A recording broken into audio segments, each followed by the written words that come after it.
Hey everyone, welcome back to our channel. Did you know you can change the color of folders on Google Drive? In today's video, I'm going to show you how to change folder colors in Google Drive to help you organize your files more efficiently.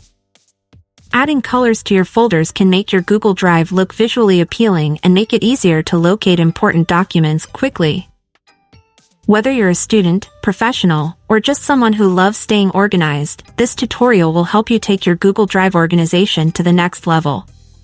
Let's dive in and get started. Open the Google Drive app on your phone. Tap the Files icon in the bottom bar.